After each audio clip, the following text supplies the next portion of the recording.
Fratelli, Dio vi benedica, è bello poter essere una volta ancora qua insieme a voi per lo studio della parola di Dio. Io vi voglio invitare lì dove siete a fare una preghiera al nostro Signore. Sappiamo che tutto questo che facciamo lo facciamo perché vogliamo imparare di più della parola del Signore e solo Lui è colui che ci può aprire l'intendimento, che ci può guidare e che ci può dare tutto quello che Lui vuole per noi. Allora, preghiamo in questo momento, Signor Gesù, Padre Santo. Preghiamo Ti di Padre Santo, ringraziamo, che Padre, Signore per Gesù, la tua siamo qui grazia davanti e per alla la tua presenza, benedizione, Signore. Signore. Grazie, Questa Signore Gesù, opportunità, Signore, che ci dai che di sia tua poter, guida, Signore, avvicinarci e poter scoprire, Signore, tutto quello che hai per noi. capire la tua Padre, parola, mettiamo questo Signore. tempo nelle tue mani, Permetta in pratica, Signore Gesù, chiedendo, per Signore, la tua Signore, benedizione, la tua perché io credo che direzione, Dio, Signore, suo affinché tu aiuto, suo possa Padre far Santo, crescere in noi, Signore, Signore, i perché propositi tu sei il tuoi. nostro Signore in Aprici questi il nostro momenti. intendimento, Ti Signore, la nostra ringraziamo, mente, il Signore, per nostro questo cuore, contenimento, che che possiamo, sia tua Signore, grazia, capire, Signore, Signore. che il velo sia tolto e che possiamo vedere, Signore, tutto Siamo quello che hai per dipendenti, noi. Signore Gesù, di te, Signore Gesù, la tua Sì, parola, nel Signore nome di Gesù. Gesù. Nel nome di Gesù. Amen. Amen. Amen. Bene, fratelli miei, Dio vi benedica. Di nuovo, benvenuti a quelli che Amen. si stanno aggiungendo.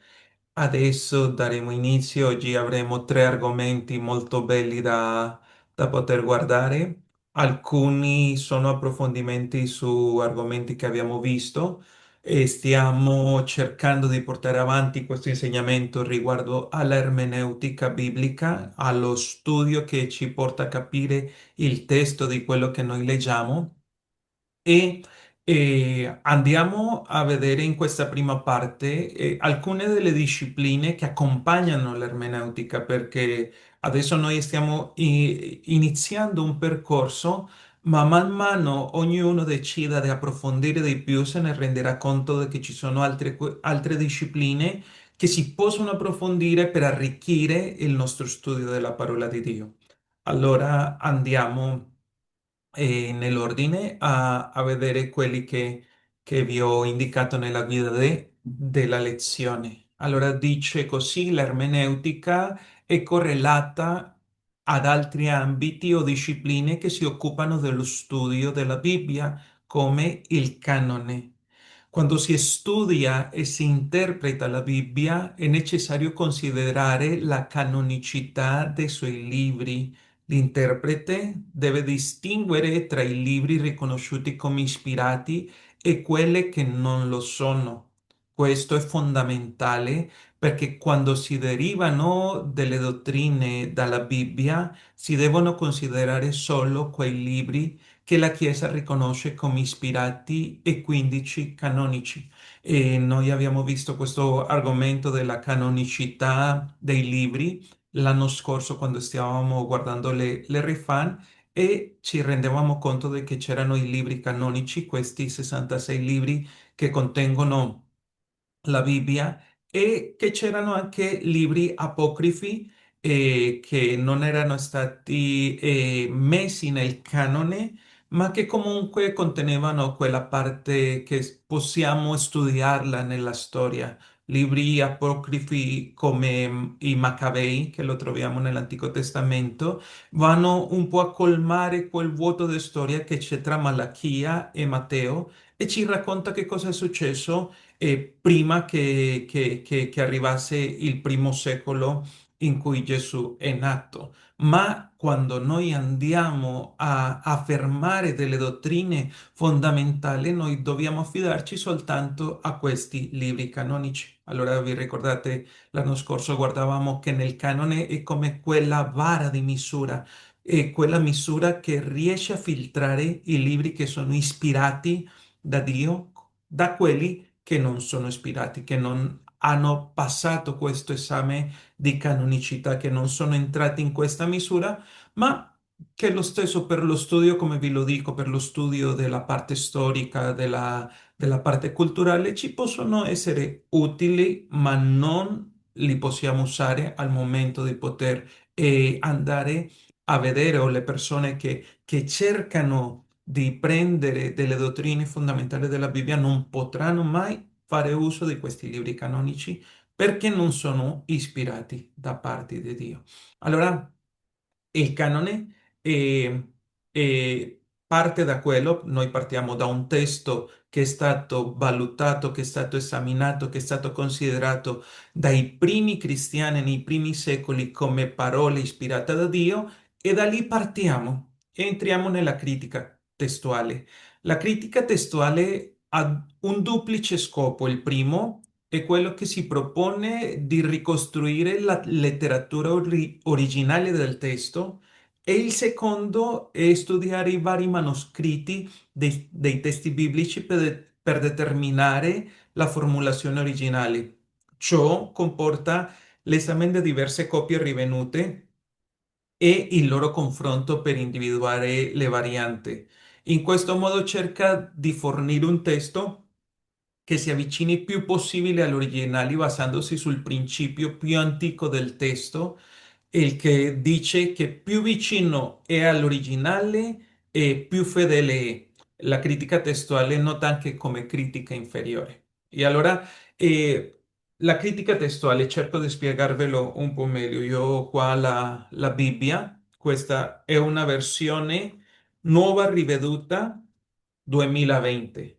Noi abbiamo di questa versione della nuova riveduta diverse versioni. L'ultima che era uscita prima della 2020 era quella del 2006. E perché ci sono queste versioni della Bibbia? Praticamente, da una parte si cerca di attualizzare il linguaggio perché il linguaggio va trasformandosi col passare degli anni, ma dall'altra parte, man mano che sono passati gli anni, si sono trovati più manoscritti antichi. Pensate di che fino al 1500, il tempo in cui nasce la Chiesa protestante, il testo a cui si faceva riferimento datava al massimo dall'800, dal 1200, il testo Receptus, era in greco, da cui vennero tradotte le prime traduzioni della Bibbia, abbiamo visto anche questo un po' l'anno scorso, ma negli ultimi anni si sono trovati rotoli che datavano dal primo secolo e allora si va a confrontare quello che noi abbiamo con quello più antico. Perché? Perché la stampa viene creata molti anni dopo. Noi abbiamo sentito della prima stampa che fu la Bibbia di Gutenberg e allora quella è dopo il XV secolo e prima tutto si faceva con i copisti. Noi ricordiamo che nella Bibbia troviamo diverse volte la parola scrivi, perché si incaricavano di trascrivere la scrittura, copiare la scrittura dal papiro, dalle pergamena, e in questo processo di copiare sappiamo di che può entrare anche l'errore umano in cui si vengono alterati alcuni testi. E allora, man mano che si trovavano i testi antichi, si andava a confrontare quello che si aveva con quelli più antichi per cercare di filtrare tutti questi errori causati nel trascorso degli anni per i copisti. Allora, per questo la critica testuale va proprio a questo e viene chiamata da una parte come critica inferiore non perché sia meno, ma perché va a centrare quelle fondamenta. Vi faccio un esempio di quello che è la critica inferiore, chiamata critica testuale, e la critica superiore, che sarebbe la critica storico-letteraria. Allora, per quanto riguarda la focalizzazione a cui va a studiare la critica testuale, va a centrare le parole, le lettere, la punteggiatura, mentre che la critica storico-letteraria va a cercare la fonte, va a cercare l'autore, va a cercare la datazione, il contesto storico. Da una parte, la critica testuale come fondamento ha una domanda chiave, va a cercare cosa c'è scritto esattamente in questo verso, mentre dall'altro canto la critica superiore o la critica storico-letteraria va come domanda fondamentale a chiedersi chi ha scritto questo testo e perché. Allora, se noi lo guardiamo in questa maniera, da un'analisi, la critica testuale inferiore fa un'analisi microscopica dei manoscritti, mentre la critica superiore, che sarebbe quella storico-letteraria, fa un'analisi macroscopica del contenuto e dello stile. È lì che si cominciano a formulare delle domande per capire il testo. Allora, noi andiamo con questi strumenti, con queste discipline, a chiederci quando ci avviciniamo a un testo a chi era l'autore. E allora ci domandiamo chi lo ha detto o andiamo a cercare anche la data e c'è questa domanda, quando è stato detto? O il luogo in cui è stato scritto, dove è stato detto, o a chi era rivolto questo che noi andiamo a leggere. E tutte queste circostanze hanno portato a che la critica testuale ci porta il più vicino a capire cosa diceva il testo. Andiamo all'esempio che vi ho portato nella guida di studio, che si trova in Matteo, il Vangelo di Matteo, il capitolo numero 24, il verso 1 e 2. Dice così Matteo: mentre Gesù usciva dal tempio e se ne andava, i suoi discepoli gli si avvicinarono per fargli osservare gli edifici del tempio. Ma egli rispose loro: vedete tutte queste cose? Io vi dico in verità, non vi sarà lasciata qui pietra su pietra che non sia diroccata. E allora, quando noi andiamo a studiare il testo, noi dobbiamo formulare delle domande al testo affinché riuscire a capire che cosa intendeva l'autore. E queste domande dopo andremo a vederle alla fine della lezione perché ci serviranno per la osservazione, che è la prima parte dell'ermeneutica, in cui andremo sempre a chiedergli al testo chi lo ha detto in questo caso, chi lo sta dicendo in questo versetto? Gesù. Quando è stato detto? Noi sappiamo che qua Matteo 24 è la fine del suo ministero, allora intorno all'incirca è l'anno 33 d.C. A chi è stato detto? Quando io vado a vedere il contesto, riesco a capire che Gesù sta dicendo queste parole ai discepoli. Perché è stato detto questo? E se io vedo il contesto, mi sta dicendo che nei versi prima che trovo questa risposta da Gesù è perché i discepoli le stavano facendo vedere l'edificio del Tempio. E allora, che cosa stava volendo dire Gesù con questo? Stava parlando di una distruzione del Tempio. E come? Sono domande che mi aiutano a capire cosa sta portando questo messaggio. Allora, stava parlando di una distruzione che già oggi noi guardiamo nella storia, che è stata causata per causa dei motivi dei soldati romani. Un'altra domanda che io posso farle al testo: dove? Dove lo sta dicendo Gesù? In questo caso, nella città di Gerusalemme. E allora noi quando guardiamo un testo così, quello che facciamo è che riusciamo a capire un po' più in profondità la critica storica, allora va anche a studiare l'autore e anche il periodo, le circostanze e il pubblico a cui è destinato un libro, della sua unità e autenticità, come abbiamo già accennato, il comprendere il contesto storico, culturale, geografico e linguistico ci aiuta a comprendere meglio il messaggio della Bibbia. Questo brano che abbiamo appena letto, Matteo 24, capitolo 24, versetto 1 e 2. Dopo sarà bello il capire chi era Matteo che ha scritto questo Vangelo, perché lo ha scritto, quali erano i loro destinatari, a chi lo ha scritto, e riusciremo a approfondire meglio perché lui riporta queste parole di Gesù nel capitolo 24.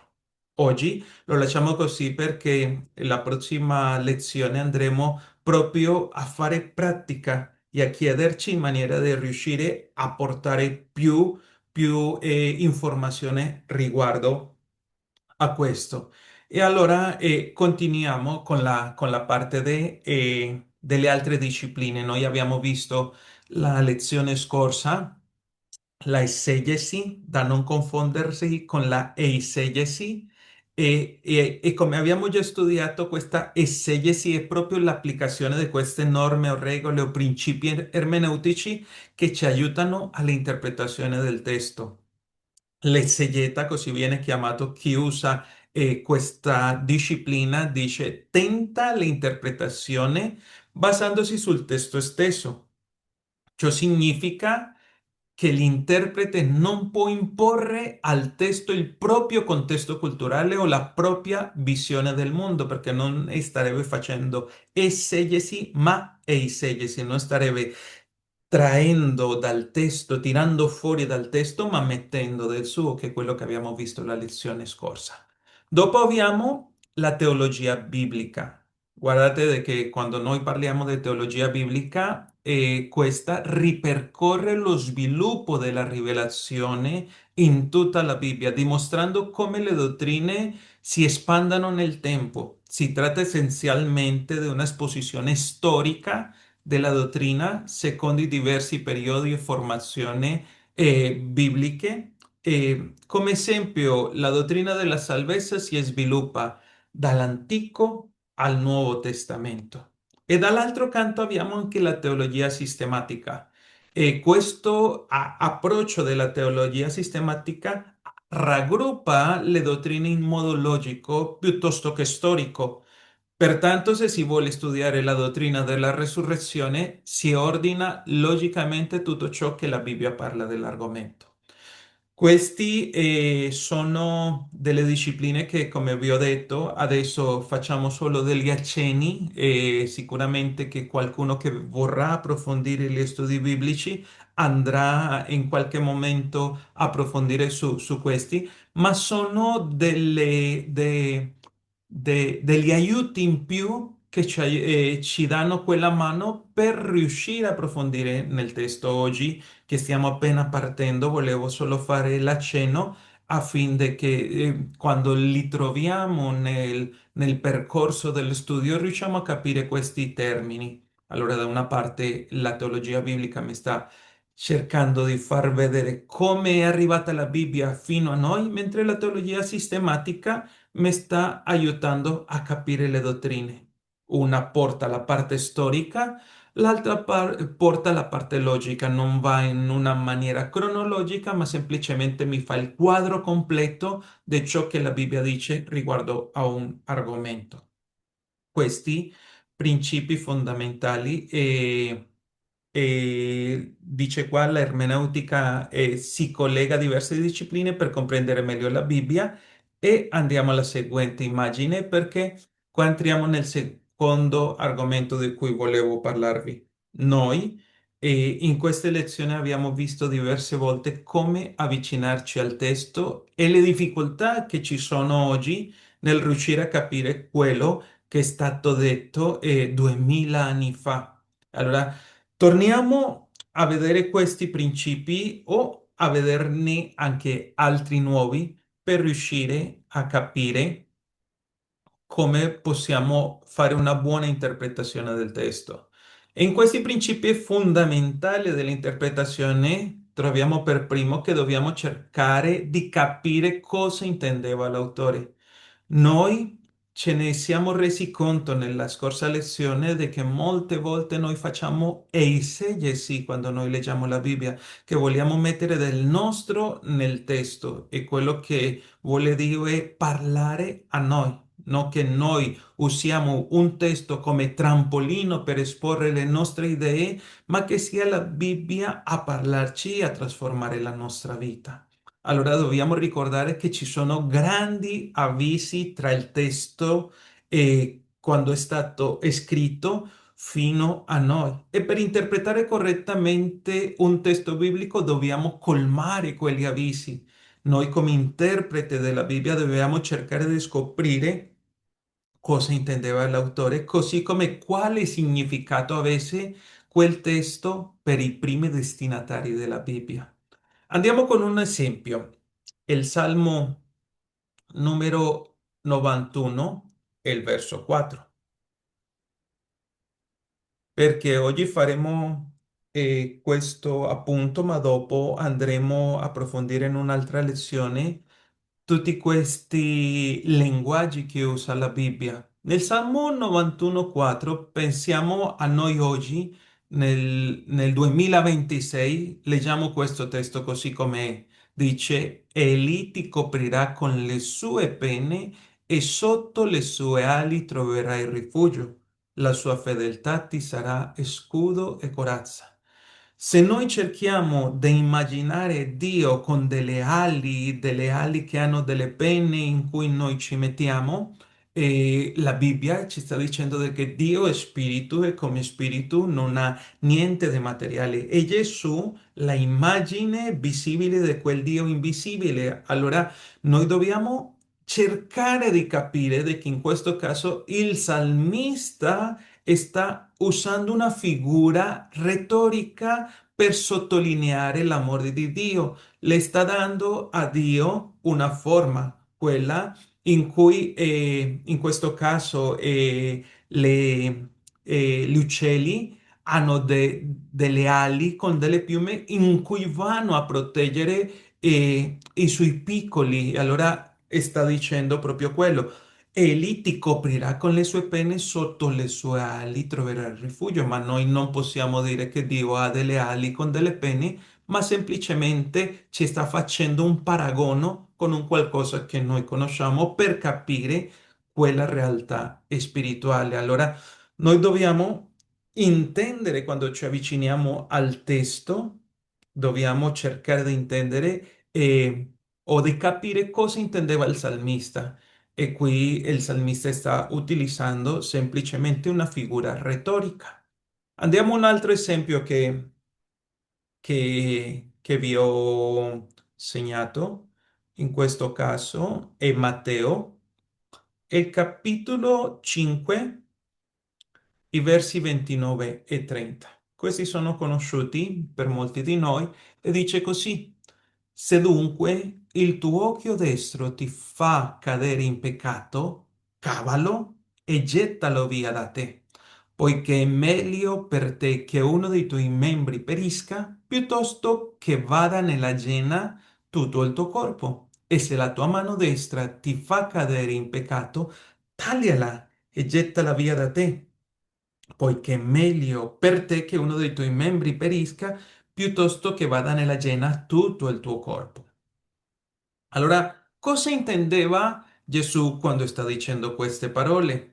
Anche qui si usa una figura retorica per sottolineare il fatto che i suoi discepoli devono combattere la tentazione. Si utilizza principalmente l'iperbole. E che cos'è l'iperbole? L'iperbole è una figura retorica che consiste nell'esagerare un concetto oltre il limite della verosimiglianza per trasmettere un messaggio con la massima forza possibile. Allora, qua in questo caso l'iperbole qual è? Cavarsi un occhio o tagliarsi una mano. Questo non va inteso letteralmente come una automutilazione, ma serve proprio a sottolineare la estrema gravità del peccato e la radicalità necessaria per evitarlo. La esagerazione, in questo caso, serve per scuotere l'ascoltatore. Nella retorica semitica del tempo di Gesù, e questo uso di immagini forti e paradossali era un metodo comune per insegnare la verità o una verità morale. Allora, noi forse non siamo abituati oggi a ricevere questi insegnamenti, ma dobbiamo capire quel contesto storico. Per loro come insegnanti a quel tempo un uso come quello delle parabole, anche l'iperbole venivano usate spesso proprio e Gesù usando la iperbole sta spostando l'attenzione dall'azione fisica, il tagliare, alla disposizione del cuore. Se qualcosa di prezioso come un occhio ti porta a sbagliare, deve essere disposto a fare dei sacrifici drastici pur di restare integro moralmente. Allora c'è questo insegnamento che se qualcuno lo prende oggi letteralmente, pensate quanti zoppi, quanti persone mutilati senza occhio troveremo in giro, ma la intenzione non è quella. Allora, per quello bisogna cercare di capire il contesto. E torniamo alla nostra immagine che ci serve di guida.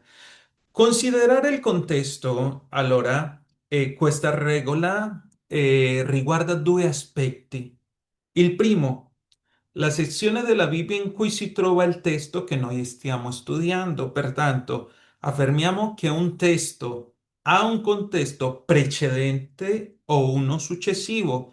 Il contesto precedente è la sezione che precede il testo o il versetto che noi stiamo studiando e il concetto successivo è quello costituito dai versetti che lo seguono. Ricordatevi una cosa fondamentale quando andremo a studiare molti degli argomenti biblici. Noi troviamo nella nostra Bibbia a volte molti titoli nel corso dei capitoli che vanno a dividere come le storie, ma questi titoli non sono stati scritti nei manoscritti originali, questi sono stati aggiunti per aiutare al lettore della Bibbia a capire l'argomento. Ma molte volte il contesto di cui si parla in un determinato versetto, forse lo possiamo trovare nel capitolo precedente o tagliando proprio questi sottotitoli che li hanno messo gli scrittori moderni per aiutare a comprenderci. Allora non dobbiamo limitarci a quei titoli. Pensate che la Bibbia in origini non aveva i capitoli, non aveva i versetti, ma si leggeva tutta di continuo. Allora dobbiamo cercare di capire anche quel contesto precedente o quel contesto successivo. Non vuol dire che se sto studiando il capitolo 4 di Prima di Corinzi, mi finisce proprio nell'ultimo versetto e già il 5 non conta. Tante volte può anche contare, come lo abbiamo visto nell'esempio dei capitoli 11, 12 e 13 della lettera ai Corinzi che hanno uno stesso argomento. Allora, dal secondo punto c'è il contesto più ampio del versetto che è l'intero libro che si sta studiando e lì riesco a capire anche cosa voleva dire l'autore. Prendiamo per esempio il capitolo numero 9. Se noi prendiamo il capitolo numero 9, il verso 3 del Vangelo di Giovanni, Giovanni capitolo 9, verso 3 dice, Gesù rispose, né lui ha peccato, né i suoi genitori, ma è così affinché le opere di Dio siano manifestate in lui. Se noi estrapoliamo questo testo dal suo contesto, potremo concludere qualcosa che Gesù non intendeva dire.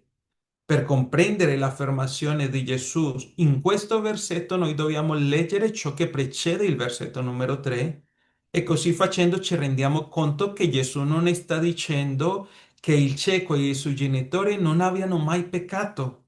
Secondo il contesto, ciò che Gesù sta dicendo è che la cecità dell'uomo non è dovuta al suo peccato o a quello dei suoi genitori, ma questa regola si riferisce anche al contesto culturale o alle circostanze in cui appare il testo. Ad esempio, per comprendere appieno la parabola del buon samaritano, noi dobbiamo conoscere il contesto in cui appare eh, questo argomento. Il contesto culturale è essenziale in questo caso perché considerava cosa? La rivalità che esisteva tra gli ebrei e i samaritani.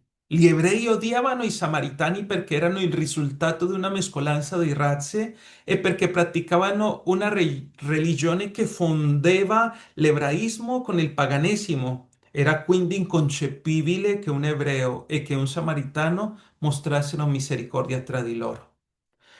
Guardiamo un altro esempio. È bello poter riuscire a capire questi argomenti proprio con gli esempi che troviamo nella Bibbia, perché tante volte andiamo a prendere un significato sbagliato. Luca, il capitolo 10, e il verso numero 4. Se noi guardiamo questo versetto da solo, potremmo prendere una interpretazione sbagliata. Dice così: non portate né borsa, né sacca, né calzari e non salutate nessuno per la via. Troviamo questa istruzione di Gesù che potrebbe sembrare scortese, ma per comprenderla dobbiamo considerare il contesto culturale. Guardate che i saluti tra gli ebrei erano lunghi, quindi Gesù sta semplicemente consigliando loro di non fermarsi su ciò che non è prioritario in quel momento. Non è che Gesù stia incoraggiando i suoi discepoli a essere scortesi, ma piuttosto sta ricordando loro che la cosa più importante in quel momento e annunciare la venuta del regno come preparazione al suo ministero, poiché il Signore si sarebbe poi recato in quelle città e in quei luoghi. Allora, c'è questo altro argomento che avevo preparato qua nelle immagini. Noi dobbiamo accettare i limiti della rivelazione. Noi siamo d'accordo che quando Dio parla lo fa con chiarezza, con precisione e con verità. Tuttavia, noi dobbiamo riconoscere che nella Bibbia Dio non affronta tutti gli argomenti che potremmo desiderare conoscere. Ad esempio, noi non troviamo una descrizione chiara ed esauriente di tutto ciò che riguarda l'astronomia, ne troviamo nulla di concreto riguardo alla clonazione o alla vita su altri pianeti e così tanti argomenti. Allora, questo è dovuto allo scopo per cui Dio ha donato la sua rivelazione. Per cosa Dio ci ha dato la Bibbia? Ce l'ha dato per mostrarci il piano di redenzione. Tutto ciò che gli esseri umani hanno bisogno di sapere per soddisfare i propri bisogni spirituali si trovano nella Bibbia. Pertanto, questo principio ci mette in guardia dal pericolo di cercare di forzare la Bibbia a dire di più di quanto Dio intendesse. Perché tante persone vogliono spiegare tutto con la Bibbia, ma la Bibbia ci sono argomenti che non li sta andando a approfondire. Se ti chiedono, ma sono esistiti dinosauri? Non hanno a che vedere con la nostra redenzione, la Bibbia non ne parla di questo argomento, allora perché andare a cercare una rivelazione che non ne sta portando la Bibbia? Semplicemente dobbiamo accettare, come dice questo titolo, accettare i limiti della rivelazione. Paolo dice, l'Apostolo dice che noi conosciamo in parte, ma arriverà il momento in cui conosceremo appieno. Ancora non è questo momento, allora ancora non ne abbiamo tutte le risposte. E come quarto punto qua, vediamo, e lo ripeteremo tante volte perché è fondamentale, dobbiamo usare la Bibbia per interpretare la Bibbia. Questo principio fu ripreso dai riformatori. Guardate che Martin Lutero sosteneva che la Bibbia si interpretava da sola, il che significa che prima di speculare su un testo difficile o oscuro è meglio consultare la Bibbia stessa per cercare di chiarirlo. Quando usiamo la nostra versione, in questo caso noi usiamo spesso la nuova riveduta, noi scopriamo che fornisce alcuni riferimenti relativi a una verità o a un tema o a una parola presente nel versetto e noi dobbiamo tenere conto di questi riferimenti poiché ci aiutano a comprendere meglio il testo o una parola al suo interno. Vi ricordate adesso con la camera non riesco a farlo vedere, ma vi ricordate tante volte che noi stiamo leggendo un versetto e che troviamo quella letterina piccola che ci riporta a volte a fianco o a volte sotto a un riferimento di altri capitoli, altri versetti che parlano dello stesso argomento. Questo sta facendo a segno questo. Tanti studiosi, anche nelle Bibbie di studio, noi abbiamo in una maniera molto semplificata delle tematiche, degli argomenti che riguardano al brano che noi stiamo leggendo e se vogliamo approfondire semplicemente prendiamo quella letterina piccola e andiamo a vedere che altri versetti stanno parlando dello stesso argomento. Facciamo un esempio, andiamo di nuovo alla Bibbia e andiamo in questo caso al capitolo 24 del Vangelo di Matteo. Andiamo al verso numero 15. Cosa sta dicendo qua Gesù? Gesù sta dicendo, quando vedrete l'abominazione della desolazione della quale ha parlato il profeta Daniele, posta in un luogo santo, chi legge faccia attenzione, io ancora non ho chiarezza di cosa mi stia parlando. Qual è questo luogo santo? Qual è questa abominazione della desolazione? Ma se noi andiamo sullo stesso argomento che Luca nel capitolo 21 sta parlando di questi segnali della fine, Luca nel capitolo 21 e il verso 20, lui dice, quando vedrete Gerusalemme circondata da eserciti, allora sappiate che la sua devastazione è vicina. Mi sta dando più luce di quello di cui stavo parlando Matteo 24. Allora, noi quando leggiamo Luca ci rendiamo conto di che il luogo santo è Gerusalemme e che l'abominio della desolazione è un riferimento all'assedio e alla successiva distruzione di Gerusalemme da parte degli eserciti romani e questo è accaduto nel 70 d.C.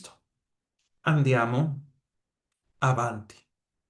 Adesso cerco di andare avanti così, ma credetemi che il mio desiderio è già a partire dalle prossime lezioni rendere la lezione più partecipativa in cui tutti possiamo aggiungere. Di momento queste prime quattro lezioni voglio che siano come quell'introduzione che ci fa capire un po' gli argomenti, ma so che la pratica è quella che riesce a farci ricordare le cose e il desiderio è proprio quello di che noi facciamo la pratica affinché che diventiamo buoni studenti della Bibbia. E andiamo con questo terzo argomento che con questo già andiamo a vedere la ultima parte della lezione di oggi e sono i generi letterari. Ci sono diversi generi letterari nella Bibbia e noi dobbiamo identificare a quale genere letterario corrisponde la parte che noi stiamo studiando quando ci avviciniamo a un testo. La Bibbia contiene diversi tipi di scritti, alcune parti sono scritte in poesia, altri sono scritte in prosa, alcune sezioni sono scritte in forma di lettere o altre in forma profetica. Conosciamo questi diversi tipi di scrittura come generi letterari e diamo un'occhiata a quelli che sono i principali che noi troviamo nella Bibbia. Il primo che noi troviamo è il genere giuridico, una delle colonne portanti dell'Antico Testamento nella Bibbia e noi la troviamo non solo nei racconti o nelle poesie, ma anche nei veri e propri codici di leggi che servivano a regolare la vita religiosa, la vita civile, la vita sociale del popolo di Israele. In ebraico questo corpo di leggi è spesso riassunto nel termine Torah. I primi cinque della Bibbia si chiamano la Torah, il che significa insegnamento o legge. Quali sono alcune caratteristiche di questo genere giuridico? Le leggi bibliche non sono freddi commi burocratici, ma hanno una forte impronta etica e si dividono principalmente in due forme. La legge apoditica. Che cosa è la legge apoditica? Sono i comandi assoluti e diretti senza condizioni. Un esempio, nei 10 comandamenti la legge dice tu non ucciderai e questi esprimono la volontà di Dio in un modo categorico. Ma c'è anche la legge casistica e questo sono le leggi che seguono uno schema. Se succede questo, allora come conseguenza pagherai questo. E questo tipo di legge casistica serviva a risolvere casi pratici nella vita quotidiana. Queste leggi noi le troviamo principalmente nel Pentateuco, nei cinque primi libri della Bibbia, e in particolare ci sono delle sezioni chiamate codici, come il codice dell'alleanza che lo troviamo nel libro di Esodo e il codice della santità che lo troviamo nel libro di Levitico. Un esempio pratico del codice dell'alleanza eh, è un esempio classico di legge casistica. Si trova in Esodo il capitolo 21, andiamo a leggerlo. Esodo capitolo 21 e il verso 33 e 34. Esodo 21, andiamo al 33 e 34. Guardo, questa è legge casistica. Se uno toglie il coperchio a una cisterna o se uno scava una cisterna e non le fa un coperchio e poi un bue o un asino ci cade dentro, il padrone della cisterna risarcirà il danno, pagherà il denaro, il valore della bestia al padrone e la bestia morta sarà sua. Qua noi troviamo, se tu fai questo, come conseguenza dovrai pagare questo. In questo caso, se qualcuno non metteva quel coperchio e qualcun animale di un'altra persona cadeva, lui doveva pagare l'intera somma di quell'animale. Dopo abbiamo un altro genere che è il genere storico-narrativo.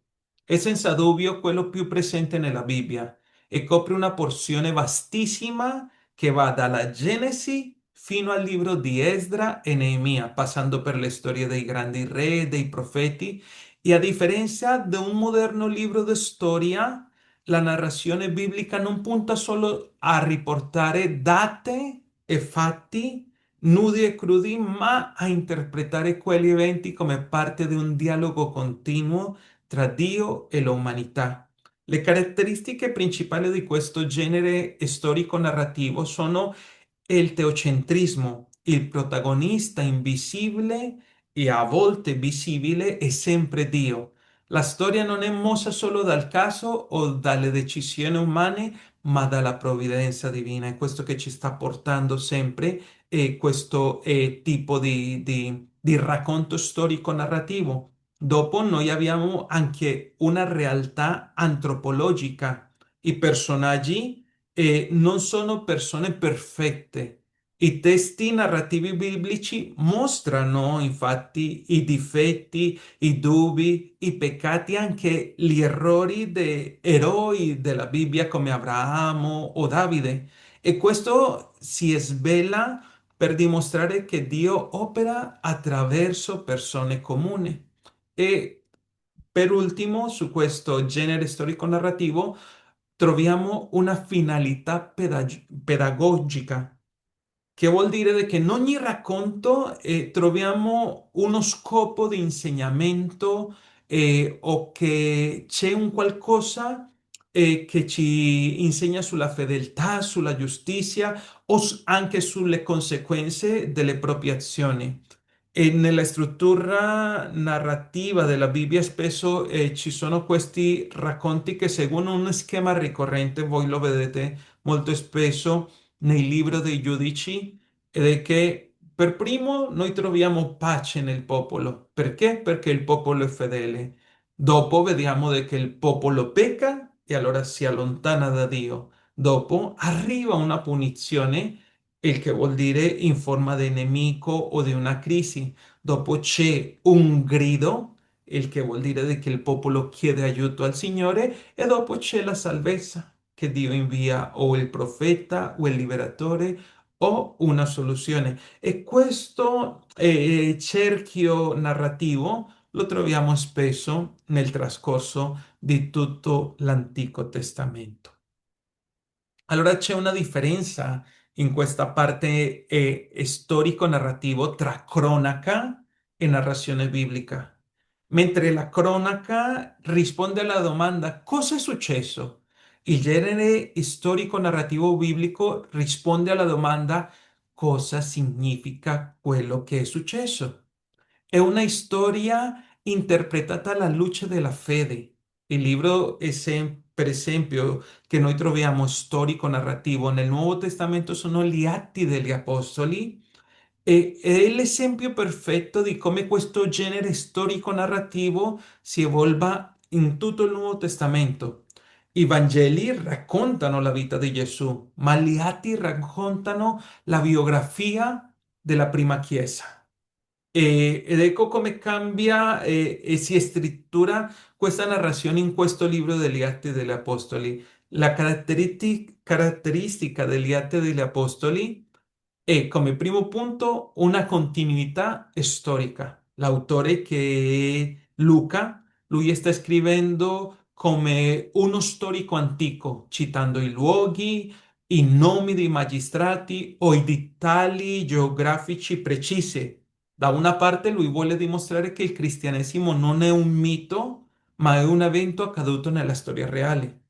Dall'altra parte, Luca ci vuole far vedere qual è il protagonista. Se nell'Antico Testamento il motore di tutta la storia era Dio, negli Atti il vero protagonista è lo Spirito Santo che spinge gli apostoli a muoversi da Gerusalemme verso tutto il mondo, allora conosciuto, fino a Roma. E nella terza parte di questo stile storico-narrativo ci mostra i discorsi, una tecnica tipica di questo genere storico-narrativo è l'inserimento dei discorsi. Luca non riporta necessariamente le parole esatte, parola per parola, ma riassume il messaggio che l'apostolo ha dato in quella specifica situazione storica. Guardiamo un esempio pratico di questo genere. Atti degli Apostoli, il capitolo 17, andiamo nel libro degli Atti, Atti degli Apostoli, capitolo 17, versi dal 16 al 23. Scusate che qua non si mi è aggiornato. Atti 17, eccolo qua. Versi dal 16 al 23, guardate cosa dice. Mentre Paolo li aspettava a Atene, lo spirito gli si inacerbiva dentro nel vedere la città piena di idoli. Frattanto discorreva nella sinagoga con i giudei e con le persone pie sulla piazza, ogni giorno con quelli che vi si trovavano, e anche alcuni filosofi epicurei e stoici conversavano con lui, alcuni dicevano che cosa dice questo ciarlatano, e altri egli sembra un predicatore di divinità straniere perché annunziava Gesù e la risurrezione. Presolo con sé, lo condussero nell'Areopago dicendo: Potremmo sapere quale sia la nuova dottrina che tu proponi? Poiché tu ci fai sentire cose strane, noi vorremmo dunque sapere che cosa vogliono dire queste cose.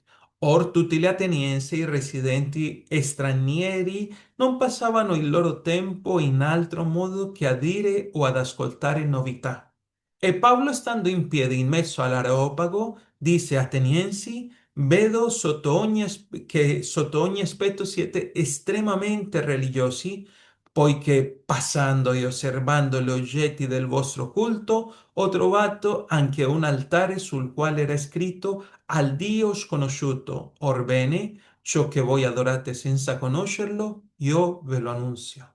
Questi versetti che vi ho appena letto ci fanno chiarezza su questo stile della parte in cui questo genere letterario, questo genere storico-narrativo viene proprio espressa, perché non è come ai tempi di oggi. Guardate che ci dice cosa sentiva Paolo, quali strumenti usa per riuscire a arrivare e ci mette in un luogo storico. Atene, i filosofi, la loro natura di desiderare sempre di capire cose nuove. Questo ci porta in questo contesto in cui Paolo gli sta facendo rivelare Dio e come lo fa? usando quello che loro avevano, tutti questi altari pagani, e lui sta dicendo, voi avete questo altare al Dio sconosciuto, ecco, è quello che io vi presento. Quando riusciamo a capire che c'è questo contesto storico, di che c'è questa azione narrativa, di che c'è questa interpretazione teologica in questo evento, prendiamo più in profondità l'insegnamento che ci sta portando in questo caso Luca come scrittore di questo libro. Andiamo a vedere un altro genere. Questo, il terzo, è il genere poetico. Noi consideriamo questo termine qui per sottolineare il fatto che la poesia non può essere interpretata letteralmente, come abbiamo visto nel Salmo numero 91 all'inizio, ovvero che non possiamo prendere ogni parola per buona perché questo genere usa un linguaggio che esprime un qualcosa di splendido. La poesia ha i suoi modi di dire, tali che può usare elementi della frase in un ordine diverso da quello tradizionale o impiegare le parole in un senso diverso dal loro significato abituale. Più avanti andremo a approfondire questo argomento perché vedrete come la poesia ebraica è molto più complessa e allo stesso tempo molto più semplice di quella nostra. E il genere poetico è l'anima emozionale della Bibbia. Non si trova solo nei libri dichiarati come poetici come lo sono i salmi, ma è sparso ovunque, anche nei profeti o nei racconti storici. Ogni volta che il linguaggio deve farsi più intenso e viene scritto in poesia. La caratteristica più importante da capire è che nella poesia biblica, la poesia ebraica, non si basa sulla rima o sulla metrica come la poesia italiana, in cui andremo a abbinare il cuore con l'amore, e invece si basa su un parallelismo di pensiero che invece di far rimare i suoni, la poesia biblica fa rimare i concetti. Il secondo verso di una strofa riprende o amplia o contrasta il primo. Un esempio del sinonimo è quello del Salmo numero 27. Dice il Signore è la mia luce e la mia salvezza. Di chi temerò? E guardate come va a ripeterlo. Il Signore è il baluardo della mia vita. Di chi avrò paura? O c'è anche una parte antetica il che va a dire l'opposto. L'antitesi dice, il secondo verso esprime lo stesso concetto per il contrasto. Proverbi al capitolo 10, il verso 1 dice, il figlio saggio allieta il padre, ma l'antitesi di questo è il figlio stolto e il dolore di sua madre. O c'è anche questa parte sintetica, secondo, dove il secondo verso completa o sviluppa il pensiero del primo. E il Salmo numero 33, il verso 13 dice, il Signore volge il suo sguardo dal cielo. E il complemento è, e li vedi tutti i figli degli uomini. E come curiosità c'è anche l'acrostico. Alcune poesie bibliche sono acrostici in cui ogni versetto inizia con una lettera successiva dell'alfabeto ebraico, dalla A alla Z. È un modo per dire che l'argomento è trattato dalla A alla Z in modo completo. Il più famoso di questi è il Salmo numero 119. Riporta ogni lettera, ogni blocco inizia proprio con una lettera dell'alfabeto ebraico. Andiamo con gli ultimi. Il genere sapienzale. Il genere sapienzale, questo è il genere della sapienza e lo troviamo principalmente nei libri di Giove, dei Proverbi, di Ecclesiaste. Sebbene noi troviamo anche passi sapienzali anche nella Genesi, soprattutto quando si parla di Giuseppe o in Daniele o nel primo libro dei Re, quando viene menzionato Salomone, il libro dei Proverbi è una raccolta di massime, di proverbi, di detti che mirano a istruire sul comportamento umano in diverse situazioni. che si tratti di un banchetto o di una conversazione riguardo al vino o al rapporto con una donna sconosciuta, mentre il libro di Giobbe affronta una questione esistenziale, la sofferenza umana. E il libro di Ecclesiastes invece parla del bene supremo della vita. Il quinto genere letterario è il genere profetico. Questo è caratterizzato dalla proclamazione del messaggio di Dio attraverso una persona ad altre persone. Noi possiamo definire un profeta come quella persona che è chiamato a proclamare il messaggio divino alla umanità con autorità. La profezia contiene un elemento predittivo, un elemento che parla del futuro, ma questa non è la sua caratteristica distintiva. Questo elemento è nel messaggio proclamato, ma il profeta proclama la parola di Dio con autorità. Lui è consapevole della sua chiamata e del peso del suo messaggio, motivo per cui usa questa formula profetica che troviamo spesso. Lui dice, così dice il Signore, e il suo messaggio consiste essenzialmente di due parti. Da una c'è la denuncia di quello che è il peccato che sta attraversando il popolo e dall'altra un annuncio. Il profeta denuncia il peccato in chiunque possa essere interessato e annuncia anche una punizione. Tuttavia è importante notare di che il profeta invita sempre la persona denunciata a chiedere perdono a Dio. Isaia, Geremia, Ezechiele e i 12 profeti minori sono libri profetici. Il genere apocalittico è il sesto e questo è caratterizzato da uso di simboli, numeri, dualismi e dall'enfasi sulla escatologia, ovvero la escatologia che gli eventi che accadranno nella fine dei tempi. È scritto durante un periodo di crisi di fede. Nell'Antico Testamento noi troviamo questo genere apocalittico nel libro di Daniele e nel Nuovo Testamento nel libro di Apocalisse. Contrariamente alla opinione popolare, la letteratura apocalittica mira a rivelare la rivelazione di Dio piuttosto che a nasconderla. Il termine proprio Apocalisse significa proprio rimuovere il velo e rivelare. E attraverso questa letteratura apocalittica la fede di coloro che sono minacciati per la loro fede nel Signore viene incoraggiata. Il settimo e ultimo è il genere epistolare. È fondamentale per capire come la fede cristiana si è trasformata da un piccolo movimento in Giudea a una realtà organizzata in tutto l'impero romano. A differenza dei Vangeli che raccontano il passato, le lettere o le epistole affrontano i problemi presenti, i dubbi dottrinali, i litigi tra i fratelli, i consigli morali e i saluti affettuosi. Nel Nuovo Testamento abbiamo 21 lettere, di cui 13 sono attribuite all'Apostolo Paolo.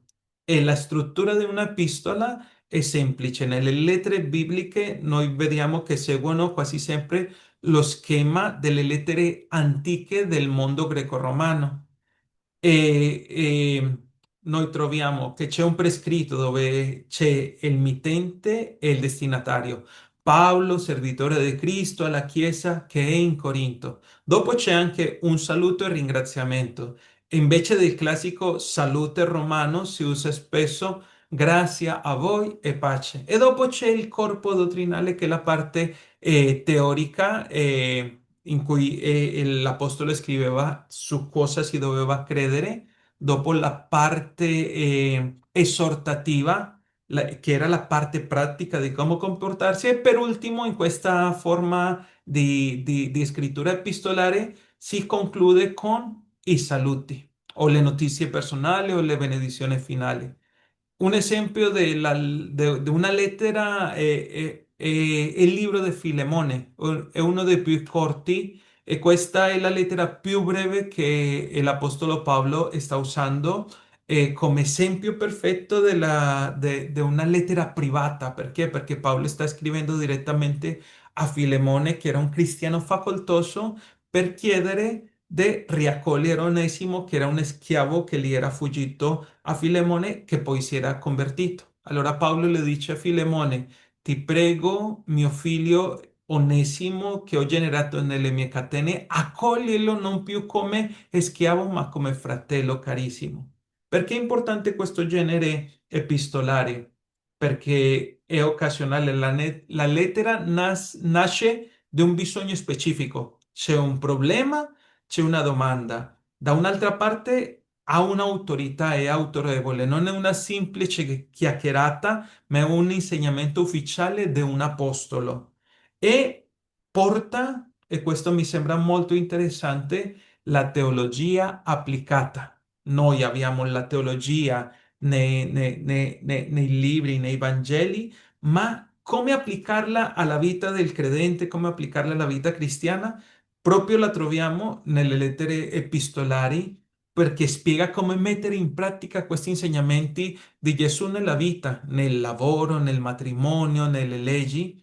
E allora qua racchiudiamo questi argomenti e come vi dicevo, volevo finire con questo, perché come sapete, noi abbiamo la lezione 2 settimane, saltiamo una, e in quella che saltiamo cerco di darvi degli argomenti che possiamo studiare e siccome la prossima lezione che avremo andremo già nella parte pratica, nella parte dell'ermeneutica, nella prima parte che ci porta alla osservazione, in cui noi andremo a vedere il versetto che vogliamo studiare e dobbiamo fargli queste domande. Allora io la prossima settimana vi condividerò alcuni dei versetti in cui noi andiamo a chiederci queste domande nel versetto. Chi lo ha detto? A chi lo ha detto? Cosa sta dicendo il versetto? Dove lo sta dicendo? O quando? O a quale scopo? O perché? O come? E vi chiederò proprio di prepararci questo perché così riusciremo nella prossima lezione a farlo di una maniera più dinamica e senza forse tante pause, già se noi ci prendiamo i versetti, cerchiamo di farle queste domande, queste analisi, andremo a vedere nella prima parte della lezione quello che riguarda all'osservazione, ma dopo andremo a vedere questi versetti e come possiamo andare a prendere tante informazioni che in una lettura veloce ci possono sfuggire. Fratelli miei, stiamo già finendo la lezione di oggi. Io vi ringrazio. Cerco di essere quasi sempre puntuale. Sono le 19:05. Adesso vi voglio